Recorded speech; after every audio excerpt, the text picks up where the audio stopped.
këtu sonte, do të flasim, do të bisedojmë, do të debatojmë, do të prekim tema të ndryshme. Zoti Hasani, po filloj me ju. Besim Hasani. Jeni shkolluar për ekonomist.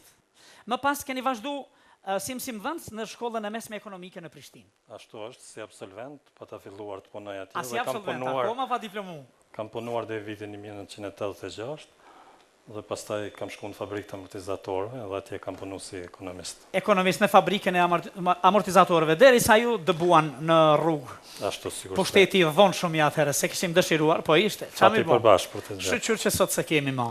Normalisht. Kemi pushtetin tonë. Më pas luftës jeni emëruar drejtor në Eximkos, Ashtu është. derisa është privatizu. Vitet të tëra keni punuar në botën e sportit shqiptar. Po duke ju parë ekonomist kënej shtronë pyetje njeriu pse me sportin. Po realisht çdo njeri duhet merret me sport. Çështje kulture, a? Si i ri, absolutisht. Edhe unë si i ri fillova të merrem me sport që nga vitin 1974, gati bën 40 vite. Një periudhë të caktuar kam qenë si sportist aktiv dhe me rezultate bagët mira. Më vonë kam punu si trajner dhe rezultatet aty kanë qenë edhe më të shkëlqyera. Në karate. Në karate, do të thotë kemi një kampion evropian i cili ka dalë në për duart e mia, kemi Afrim Lativin, cilën dëshiroj ta përshëndesim, momentalisht gjendet në Shtetet e Bashkuara të Amerikës. Në ndonjë garë apo përgatitje? Jo, ka shku për tjetuar atje. A për tjetuar? Dhe po ashtu janë edhe motrat të Vuniqit, të cilat që nga vitin 1993, kur karateja si vetëmi sport nga Kosova kishte mundësi të merrte pjesë në arenën ndërkombëtare falë një lobizimi aktiv që kishte bërë Federata e Karatesë e Kosovës. Ajo dy motrat janë shpallur kampione botërore në një kupë botërore për fëmijë. Por nuk ka qenë vetëm këto dyja, por ka pas edhe shumë talente tjera. Rezultate për tu admiruar, sigurisht.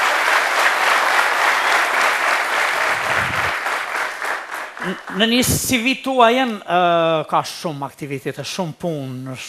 Megjithatë, ju thatë vetë 40 vite në botën e sportit, në segmentet të ndryshme sportive. Jeni zgjedhur shumë herë kryetari komiteteve të ndryshme, që unë si mbaj mendën. Po. Duke filluar nga i karates, a?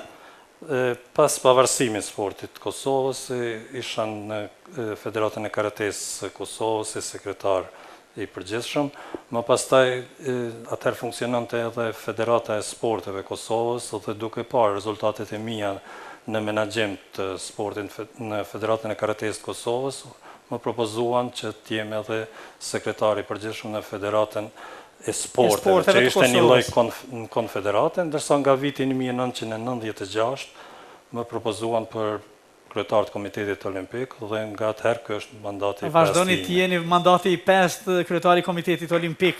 Njohsi më i miri këtyre rrethonave.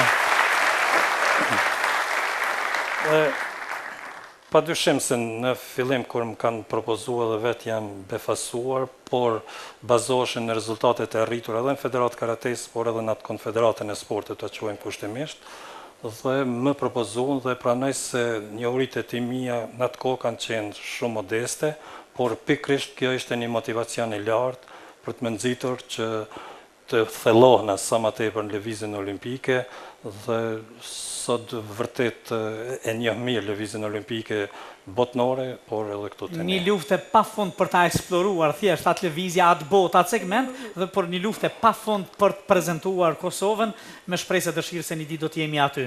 Domosdoshmërisht duhej eksploruar, duhej lobuar, duhej bashkëbiseduar me miqtë tanë, duhej biseduar me njerëz të cilët ishin kompetent në për federata ndërkombëtare dhe lëvizjen olimpike botërore, në mënyrë që t'ju mundsojmë sportistëve të Kosovës që edhe ata të bëhen të barabartë me të tjerë dhe të shprehin vlerat e tyre që po i shprehin në mënyrën më të mirë, që po ata i kalojnë edhe gjysmës së shteteve të botës. Dhe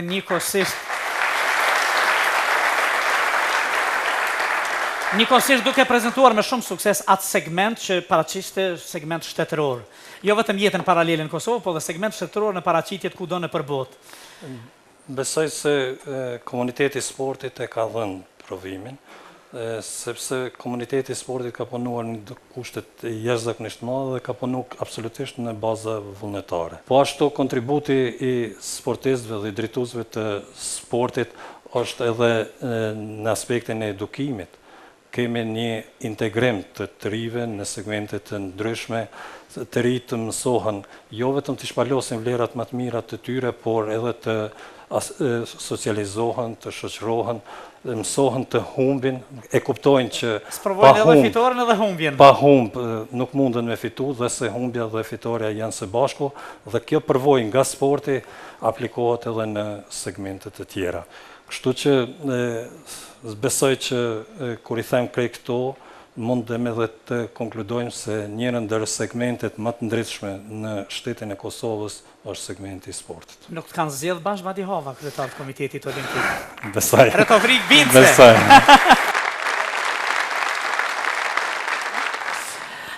Zotri Hasani, Zotri Besim, janë disa pyetje që shtrohen gjithmonë tani për juve, por më qëndësorja është Komiteti Olimpik i Kosovës, që vazhdon përpjekjet për pranim në Komitetin Olimpik ndërkombëtar, botëror.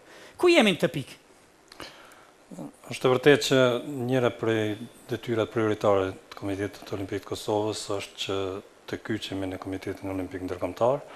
Mirë po, kur e shikojmë kartën olimpike, aty dalin dy vështërsi.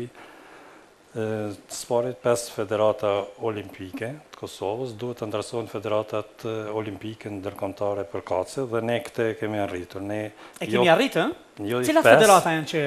Po, kem 5 federata me të drejtat të plota dhe 6 janë me të drejtat kushzuara. Të kushzuara. A quhet me korrespondencë? Jo, të kushzuara. Të kushzuara, ose përkohësisht pranuara, sepse këto i pranon Komiteti Ekzekutiv, bordi, ndërsa asambleja duhet ta verifikojë dhe duhet i pranoj ose i refuzon, por zakonisht ato pranohen. Dhe ne kemi plotësuar këtë detyrë, këto dy kritere. Mirë, po kriteri tjetër lidhet me shtetësinë e Kosovës. Do thotë Kosova duhet jetë shtet i pavarur dhe i njohur nga komuniteti ndërkombëtar.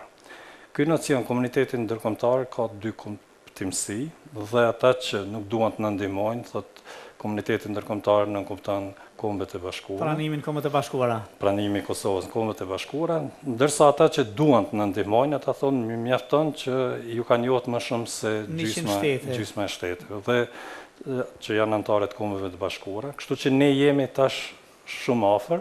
Por megjithatë në Komitetin Olimpik Ndërkombëtar në shtator u ndrua presidenti i Komitetit Olimpik Ndërkombëtar, erdhi një i ri dhe tash është një kohë derisa ai stabilizohet në postin e ri. Mirë po ne jemi duke punuar, jemi aktiv në këtë drejtim, kemi kontakte të rregullta me ta dhe shpresojmë që do ta bëjmë më të mirën në mënyrë që edhe sportistët e Kosovës të marrin pjesë në lojra olimpike. Përndryshe, vetëm Komiteti Olimpik i një vendi i pranuar ndërkombëtarisht mundet me i dërgu sportistët e vetë në lojra olimpike. Ka shumë rëndësi për opinionin e gjerë, ky sqarim i saktë, i thotë nga ana juaj, se sikur jo s'po punojmë mjaftueshëm, jo nuk jemi konsekuent, jo s'kemi, domethënë të gjitha dyert janë prek, kriteret janë plotësu, tash i presim sikur në Kombet e Bashkuara, se në fund fundit kur të him, po him të tona për menjëherë edhe. Absolutisht, kanë deri dikon arsye që njerëzit kërkojnë shpjegime të hollësishme në këtë drejtim, sepse janë 193 shtete anëtare të Kombeve të Bashkuara, ndërsa janë 205 komitete olimpike të pranuara në Komitetin Olimpik Ndërkombëtar, që nuk kupton 12 komitete olimpike, respektivisht 12 shtete që nuk janë anëtare të Kombeve të Bashkuara, janë anëtarë të Komitetit Olimpik Ndërkombëtar. Mirë po, kjo ka ndodhur deri në vitin 1996. Atëherë ka ndryshu karta olimpike, pas problemeve që kanë dalë pas shpërbërjes të Bashkimit Sovjetik, por edhe të Jugosllavisë, të gjitha shtetet e reja kanë synuar që me Komitetin Olimpik të antarësohen Komitetin Olimpik Ndërkombëtar, kështu që Komiteti Olimpik Ndërkombëtar ka pas vështërsi dhe për t'ju larguar këtyre vështërsive e kanë sjell këtë nen që thotë spari shtetit duhet jetë i pavarur dhe i njohur nga komuniteti ndërkombëtar. Në një pyetje time normalisht çka nuk kupton komunitetin ndërkombëtar nga persona zyrtar, them a është Kombet e Bashkuara. Thotë a mendon që s'kemi ditë ne këto dy fjalë? Por do thotë i kanë lënë dy kuptimsinë dhe e vërteta tjetër është që pas vitit 1996 asnjë shtet që s'ka qenë anëtar i Kombeve të Bashkuara dhe nuk komiteti atij vendi nuk është antarësuar Komitetin Olimpik Ndërkombëtar. Kështu që tash është një temë e rëndë, një temë ata që e konsiderojnë delikate, mendojnë mos po i hapin vend edhe afër 20 vendeve tjera të cilat kanë shpall vetë pavarësinë, po nuk i njeh askush, por megjithatë e pranojnë se rasti i Kosovës është një rast i veçantë dhe premtojnë se sa më shpejt që është e mundur do ta bëjnë zgjidhjen e këtij problemi. Sui generis na ka përcjell goxha shumë viteve të fundit, sui generis. Zotri Hasani, do të jemi akoma bashkë. Zotri